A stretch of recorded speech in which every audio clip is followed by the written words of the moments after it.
এখানে 500 গিলামেটে আছে। আজকে আমি গিলামেটের একদম স্পাইসি কারি করব। তা শুরু করার যাক। আমি আদা, রসুন, পেঁয়াজ, টমেটো আর কাঁচা লঙ্কার পেস্ট নিয়ে নিয়েছি। একটা আলু কুচিয়েছি, দেখতেই পারলেন, লঙ্কাও আছে। এদিকে বলতে বলতে আমার পেঁয়াজ ভাজা শুরু হয়ে গেছে। কুচি কুচি করে তিনটে পেঁয়াজ লাল করে ভাজবো।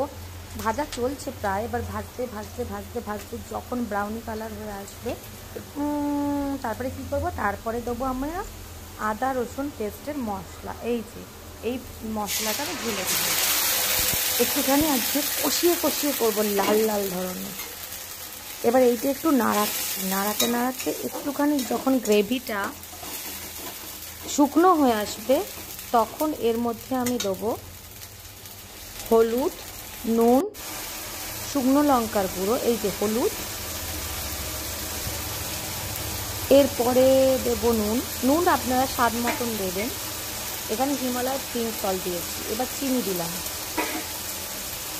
এরপরে হচ্ছে সানরাইজের শুকনো লঙ্কা গুঁড়ো। যতটা আপনারা ঝাল খেতে চান ঠিক ততটাই দেবেন। আর এর মধ্যে যেহেতু কাঁচা লঙ্কা বাটা দেওয়া আছে, আমি একটু স্পাইসি খাই, তার জন্য আপনারা চাইলে স্পাইসি করতে পারেন, না চাইলে আপনারা অল্প ঝাল দিতে পারেন, এতে একটু ঝালটা বেশি যায়। এবার আমরা শুকনো শুকনো করে একদম তেলটা যতক্ষণ না ছাড়ে মশলাটা কষিয়ে যাব। দেখতেই পাচ্ছেন কতটা শুকনো শুকনো হয়ে আসছে, তেলটাও পাশ থেকে ছেড়ে দিচ্ছে। এবার আলুগুলো ছেড়ে দিলাম। আমরা এর মধ্যে আলু দেয় না, আমি একটা আলু কুচিয়ে রেখেছিলাম, সেটা দিয়ে দিলাম। ভাজিনি, আর ভাজলে ভালো হয়, ভাজিনি, যেহেতু একটা ছোটো আলু তো ওই মশলার সঙ্গেই কষিয়ে নিচ্ছি। কালারটা যা দুর্দান্ত হয়েছে না, জানি না ভিডিওতে কতটা এসেছে, বাট লাল টকটকে কালারটা হয়েছে একদম। দেখতেই পাচ্ছেন আমি খুন্তি নাড়াচ্ছি, খুন্তিতে মশলাটা তুলে তুলে আপনাদের দেখাচ্ছি। এবার ভালো করে কষাতে হবে। যত কষাবে তত গিলামেটেরা তত টেস্ট হবে। এরপরে আমি মাংসগুলো দিয়ে দিলাম। মানে মাংসগুলো বলতে চিকেন লিভার, গলা, মেটে আর না 3টে চর্বিওয়ালা মাংস ছিল, সেটা কুচি করে ওর মধ্যে দিয়ে দিয়েছি আমি। আমার একটু ভালো লাগে চর্বিওয়ালা মাংস, জানি না কার কার পছন্দ, বাট আমার ভীষণ ভালো লাগে চর্বিওয়ালা চিকেনের মাংস। সেই চিকেনেরই হোক আর খাসিরই হোক, চর্বিওয়ালা মাংসগুলো আমার জন্য দেখলেই লোভ চলে আসে। এবার এইটাকে ভালো করে কষাতে হবে, একদম লাল লাল টকটক করে কষাতে হবে। এক খাবলা জলও দিতে পারেন কষাতে কষাতে।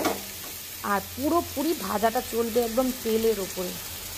তেল অবশ্য দেখতেই পাচ্ছেন 50 গ্রাম তেল দিয়েছি। দেখতেই পাচ্ছেন ভালো করে কষানো চলছে এই যে টকবক করে। এবার আমি কি দিলাম, দেশি কাউ ঘি 1 চামচ দিয়ে দিলাম। ঘিটা পড়ছেই না, আসলে জমে গেছিলো, ফ্রিজে রেখেছিলাম, বোতলটা জমে গেছিলো।